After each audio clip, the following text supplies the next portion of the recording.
네, 그래서 오늘 말씀 제목은요, 불가항력적인 하나님의 밀치심이라고 해서 묵상 간증에 좀 그런 표현이 나오거든요. 주님의 불가항력적인 밀치심으로 곤고해진 이때라고 이렇게 말하는데요. 사실 뭐 말이 어렵지, 그냥 내 힘으로 해결할 수 없는 하나님의 밀치심, 즉 고난을 이렇게 불가항력적인 하나님의 밀치심이라고 표현을 하고 있는데요. 저와 여러분들이 이 고난 가운데에 기억해야 되는 것이 좀 무엇인지 우리가 좀 생각해 봤으면 좋겠습니다. 첫 번째로요, 불가항력적인 하나님의 밀치심 가운데, 그러니까 우리가 고난 가운데 있다면 솔직해져야 합니다. 여기 17절부터 20절을 보면요, 이제는 악인의 받을 벌이 그대에게 가득하였고 심판과 정의가 그대를 잡았나니 그대는 분노하지 않도록 조심하며 많은 뇌물이 그대를 그릇된 길로 갈까 할까 조심하라. 그대의 부르짖음이나 그대의 능력이 어찌 능히 그대가 곤고한 가운데에서 그대를 유익하게 하겠느냐. 그대는 밤을 사모하지 말라. 인생들이 밤에 그들이 있는 곳에서 끌려 가리라 라고 말씀해 주고 있어요. 엘리후는요, 17절 말씀을 보면요, 이미 욥을 악인으로 단정 지었어요. 이런 걸 보면요, 사실 엘리후나 욥의 세 친구나 다른 거는 없음을 볼 수가 있는 거죠. 욥을 딱 악인으로 단정 짓고서는 이제 말하기 시작하는 거죠. 18절에요, 욥 보고 뭐라고 이야기하냐, 하나님한테요, 분노하지 말래요. 그래서 분노하지 않도록 조심하고 많은 뇌물이 그대를 그릇된 길로 가게 할까 조심하라. 이건 무슨 말이냐면요, 돈으로 고난에서 헤어나올 생각하지 마라, 이런 이야기를 하는 거예요. 그래서 고난을 빠져나오려면 돈으로는 안 된다라고 이렇게 말하는 거겠죠.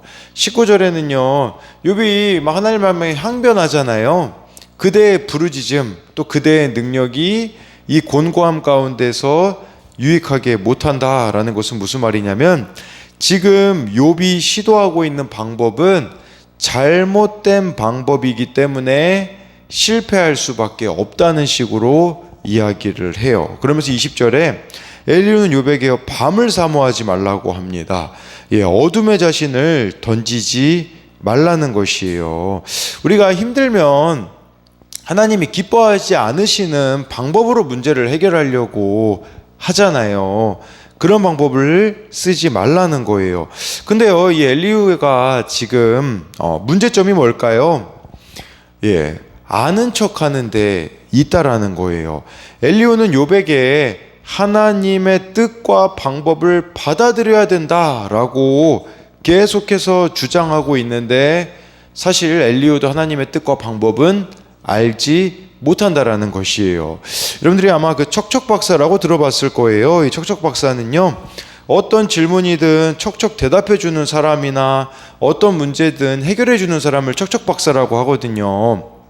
저는 예전에 그 신학 박사라고 하면요, 저 사람은 성경에 대해서 엄청 많이 알겠다 싶었거든요. 그런데 알고 보니까요, 자기가 전공한 분야, 자기가 논문을 쓴 분야밖에 몰라요. 무슨 말을 하고자 하는 거냐면요, 박사라고 해서 다 아는 게 아니라는 것이고, 척척 박사는 존재할 수 없다라는 것이에요. 근데 우리는 다른 사람의 인생에 대해서 척척 박사일 때가 너무 많다라는 것이에요. 내 인생의 공식을 다른 사람에 대입하는 사람이 바로 오늘 말씀에 나오는 엘리후 같은 사람이라는 거예요. 그렇다면 우리는요, 무엇에 솔직해져야 될까요?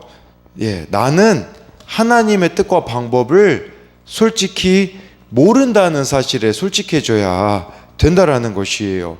내 힘으로 어찌할 수 없는 고난이 우리들 가운데 있을 수 있어요. 욥과 같이요.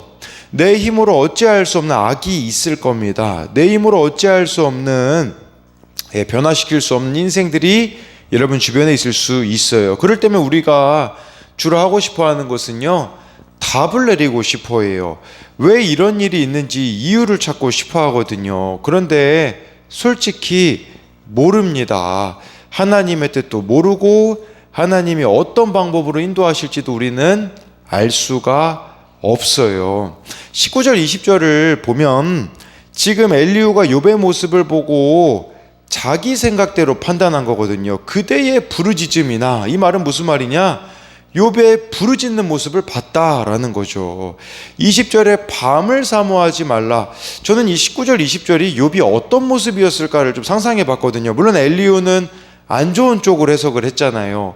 근데 아마도 욥이 너무 인생이 곤고하니까 밤에 부르짖지 않았을까, 이런 생각을 해보게 되는 것이에요. 그러니까요, 욥의 이러한 모습을 통해 우리가 봐야 되는 것은요, 내 힘으로 어찌할 수 없는 고난을 만날 때, 하나님의 뜻과 하나님의 인도하시는 방법을 모를 때 우리가 하나님 앞에 솔직해져야 됩니다. 그 솔직해지는 게 무엇이냐? 바로 하나님께 부르짖는 거예요.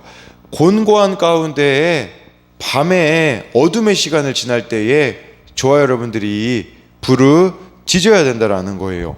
저에게도 잊혀지지 않은 장면들이 있어요. 정말 어찌할 바를 알지 못하는 지체들이 하나님 앞에서 울부짖는 모습들이에요. 정말 짐승의 울부짖음처럼 하나님 앞에서 울부짖는 그들의 기도가 통곡으로 시작되는데요, 어느 순간 그 가운데 하나님의 개입하심을 경험하고 돌아가게 된다라는 것이에요. 뭘 말씀드리고자 하는 거냐면, 이 부르짖음을 통해서 우리는 하나님의 그 뜻과 방법을 알아갈 수가 있다라는 것이에요. 저 또한 마찬가지예요. 저라고 해서 사랑이 충만한 사람입니까? 저를 힘들게 하는 사람들이 있을 때, 사랑하고 싶지 않을 때 그저 찬양을 틀어놓고 하나님 앞에 앉아 있습니다. 머물러 있습니다. 그러다 보면 막연해 보였던 하나님의 뜻이 점점 선명해지더라고요. 제가 이미지를 하나 가지고 왔는데요, 낙타 무릎을 가지고 왔어요. 야고보서를 기록한 예수님의 동생 야고보는요, 별명이 낙타 무릎이었습니다. 제가 낙타 무릎에 대해서 찾아보니까요, 낙타는요 2번 무릎을 꿇는다고 하더라고요. 하루를 시작할 때, 하루를 마칠 때 주인 앞에 낙타는요 무릎을 꿇는다고 해요. 새 날이 시작되면 주인 앞에 무릎을 꿇고 주인이 얹어주는 짐을 짊어지는 거예요. 그러니까 짐을 싣기 위해서 엎드리는 거죠. 주인은 낙타의 사정을 알기에 낙타가 짊어질 수 있는 만큼만 얹어줘요. 낙타는 주인이 얹어주는 짐을 마다하지 않거든요. 그러다가 이제 사막에 막 거센 폭풍이 몰아칠 때 낙타는 조용히 무릎을 꿇고 시련이 지나가기를 기다려요. 낙타는 도저히 앞을 내다볼 수 없을 때는 무릎을 꿇고 기다릴 줄 아는 인내심을 가지고 있다고 해요. 그리고 낙타는 일을 끝마칠 시간이 되면 주인 앞에 또 한 번 무릎을 꿇습니다. 짐이 내려지기를 기다리며 주인 앞에 엎드리는 거죠. 그러다 보니까 저 이미지에 보듯이 낙타의 무릎에 얼마나 두꺼운 굳은 살이 박혀 있습니까? 우리들에게 필요한 것은 이거라는 것을 말씀드리는 거예요. 하루를 시작할 때 주인 되시는 주님 앞에 우리가 무릎으로 나아가는 거, 또 하루를 마칠 때 또 주인 되시는 주님 앞에 무릎으로 나아가는 거, 그게 바로 저와 여러분들에게 주어진 그 인생의 짐들을 잘 지며 갈 수 있는 것이 아니겠습니까? 저는 그런 생각이 들어요. 이 좀 말씀 제목을 이렇게 불가항력적인 하나님의 밀치심이라고 잡았잖아요. 이렇게 무릎으로 나아가면요, 불가항력적인 주님의 은혜가 저와 여러분들 가운데 부어진다는 사실입니다. 그렇기에 우리들에게 필요한 것은 기도라는 사실이에요. 이것에 대한 적용 질문은요, 척척 박사처럼 사람에 대해서, 하나님에 대해서 다 아는 척하며 답을 내리지 않습니까? 내가 하나님께 무릎 꿇지 못하게 만든 요소들이 있다면 무엇입니까? 우리가 하나님 앞에 무릎 꿇지 못하게 만드는 것들이 있다면, 다른 의지할 만한 것들이 있다면 무릎을 꿇지 않겠죠. 또 하나님에 대한 원망과 불평이 있다면 무릎을 꿇지 않을 겁니다. 그래서 나만의 무릎 꿇지 못하게 만든 요소들이 무엇이 있는가를 돌아보자라는 겁니다. 두 번째로요, 불가항력인 하나님의 밀치심 가운데요, 구원의 일이 이루어짐을 믿어야 합니다. 24절 25절입니다. 그대는 하나님께서 하신 일을 기억하고 높이라. 잊지 말라. 인생이 그의 일을 찬송하였느니라. 그의 일을 모든 사람이 우러러 보나니 먼 데서도 보느니라 라고 이렇게 말씀해주고 있습니다. 그래서 이 말씀을 보면요, 엘리후는요 24절 보면 하나님은 불의하지 않기 때문에요, 우리가 해야 될 일은 하나님이 하신 일을 기억하고 높이고 잊어서는 안 된다라는 것이에요. 그러니까 지금 욥 보고요, 고난 가운데 있는데 하나님은 불의한 분이 아니기 때문에 욥 너는 무조건 하나님을 찬송해야 돼, 무조건 높여야 돼, 이렇게 엘리후가 이야기하고 있는 거예요. 25절에요 그의 일은 모든 사람이 우러러 본대요. 하나님이 행하시는 선하신 일은 모든 사람이 먼 데서도 보고 있기 때문에 찬송해야 된다, 하나님을 기억해야 된다라고 말해주고 있는 것이에요. 근데 여러분, 사실 이게 가능하겠습니까? 욥 같은 경우에는 이해되어지지 않기 때문에 이렇게 된다라는 것은 쉽지가 않는다라는 것이겠죠. 그런데요, 우리가 고난 가운데, 그렇다면 하나님이 여기 24절에 나와 있는 것처럼 하신 일을 기억하고 높이고 잊지 않는다는 게 무엇일까요? 저는 그게 29절부터 31절에 나와 있다고 생각을 합니다. 그것은 뭐냐면, 겹겹이 쌓인 구름과 그의 장막의 우레소리를 누가 능히 깨달으랴. 보라, 그가 번갯불을 자기의 사면에 펼치시며 바다 밑까지 비치시고 이런 것들로 만민을 심판하시며 음식을 풍성하게 주시느니라. 저와 여러분들이요, 하나님의 이 행하심, 하신 일을 기억하는 것은요, 여기 나와 있는 두 단어라고 볼 수 있어요. 그것은 바로 29절에 나와 있는 우레소리입니다.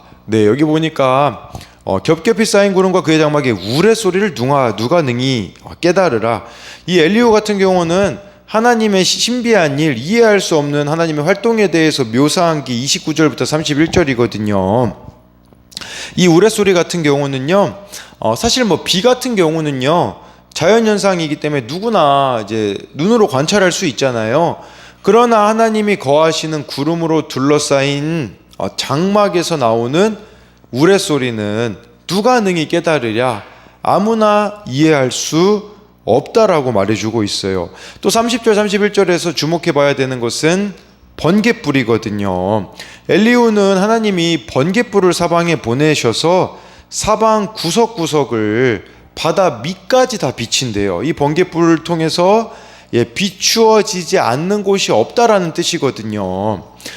그런데 이 번갯불의 효능이 두 가지로 나타나게 된대요. 31절에 보니까 하나는 심판, 하나는 음식을 풍성히 주시느니라, 구원이라고 보시면 되는 거거든요. 예를 들면요, 폭풍이라는 게 있잖아요. 우리가 폭풍이라고 생각하면 바다, 이게 피해를 입히는 것으로 생각하잖아요. 근데 이 폭풍 때문에 내리는 비는요, 땅을 비옥하게 하고 곡식을 자라게 한대요. 그러니까 폭풍이 양면성이 있는 거죠. 한쪽은 이게 그냥 진짜 심판과 같이 여겨질 수 있거든요. 다른 한편으로는 유익이 되는 걸 이야기 드리는 거예요. 번갯불이 바로 그러하다라는 것이에요. 무엇을 말씀드리고자 하는 거냐면, 번갯불이 어떤 사람에게는 심판이 되지만 어떤 사람에게는 복이 된다라는 거겠죠. 그렇다면 저와 여러분들에게 이 우레소리, 번갯불이 무엇이겠습니까? 바로 말씀이라는 사실입니다. 말씀은 우레소리와 같이 말씀을 묵상하는 자에게만 크게 들립니다. 우리가 요한복음에서 내 양은 내 음성을 들으며 라고 하지 않았습니까? 또한 이 말씀은요, 번갯불처럼 내 안에 구석구석을 살펴줍니다. 내 안에 있는 온갖 어두운 것들, 더러운 것들을 비추어 주는 거죠. 이렇게 빛이 비칠 때요, 사람들은 두 가지 반응을 보입니다. 하나는요, 심판이라고 생각을 해서 숨어버립니다. 외면해버립니다. 그런데요, 이렇게 말씀의 빛이 비칠 때요, 다른 한쪽은요, 구원으로 나아가게 되어져요. 정말 내 안에 있는 어둠을 드러내고 회개한다면 구원이 이루어짐을 저와 여러분들이 믿어야 한다라는 것입니다. 오늘자 이 묵상 간증에 보면요, 곤고함이 유익이 되어에 나오는 내용이 바로 이거예요. 이분이 임신했을 때도 남편은 술에 빠져 살았기 때문에 많은 밤을 울며 보냈다고 해요. 또 남편이 스포츠 도박, 복권 도박으로 빚진 사실을 알게 되었는데 남편을 원망하고 미워하고 이혼하려고 했을 때 이제 큐티하는 교회를 다니게 되었고요. 공동체에 속해 말씀을 묵상하며 하나님이 자신의 머리로 세우신 남편에게 불순종한 죄를 보고 회개하게 되었다고 합니다. 근데 그 와중에요, 딸의 방황이 시작돼요.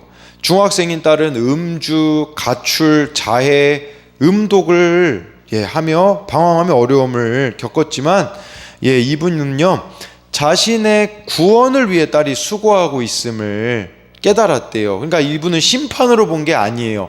구원으로 본 거죠. 아까 그 번갯불 설명처럼요. 학교와 경찰서, 법원 등을 뛰어다니며 딸의 아픔을 받아낼 수 있었다고 합니다. 이 딸이 나의 구원을 위해 수고한다라는 관점으로 봤기 때문이죠. 이후에도 딸은요, 방황하다 혼전 임신으로 불신결혼까지 하고요, 차랑 안방에 불을 지르고 조증을 진단받고 정신병원에 입원한 후 딸은 이혼을 당했다고 해요. 그래서 현재 이 화재 사고로 장애인이 된 딸을 대신해 손주들을 양육하고 남편은 손주들 생계까지 책임지며 일하고 있거든요. 근데 저는요, 이 고백이 좀 귀하다는 생각이 들더라고요. 그걸 가지고 왔는데요, 이렇게 쓰여 있습니다. 저는 믿음이 연약한 남편과 딸에게 하나님이 딱 맞는 판결을 내려주심을 믿자고 권면하고 있습니다. 주님의 불가항력적인 밀치심으로 곤고한 이때 남편과 딸의 구원이 확실해지기를 간절히 소망합니다. 여러분, 이분에게 참 그 번갯불 같은 말씀이 임하고 있다라는 증거는 이것이 아니겠습니까? 정말 심판으로 그냥 여기고 하나님이 계시는 거 마저 하고서는 외면하는 인생이 있는가 하면 이분에게는 말씀이 들려지니 이 하나님의 불가항력적인 밀치심은 딸과 남편의 구원이 확실해질 수 있는 기회라고 바라보고 있는 이 모습이 저와 여러분들 가운데 있어야 된다라는 것이에요. 하나님은 우리를 향한 계획을 가지고 계세요. 그 계획은 무엇입니까? 구원입니다. 하나님께서 우리를 통해서 행하시고자 하는 일이 있어요. 바로 그것은 구원의 일이라는 것을 저와 여러분들이 기억해야 된다라는 거예요. 그렇기 때문에 이것을 심판이라고 단정짓고 하나님께 실망하지 마시고요, 하나님 우리를 향한 구원 계획을 가지고 계시다라는 거. 그렇기 때문에 저와 여러분들이요, 어떤 상황에서도 우레소리 같은 번갯불 같은 말씀을 붙잡을 때 이것이 구원의 일이 된다는 사실입니다. 그래서 마지막으로 이것에 대한 적용 질문은요, 지금 내가 구원의 일로 보아야 하는 사건과 나의 구원을 위해 수고해주는 사람은 누구입니까? 구원의 일로 봐야 되는 사건은 여러분들이 힘들게 하는 사건일 수 있고요, 구원을 위해 수고해주는 사람도 여러분들이 힘들게 하는 사람일 수 있습니다.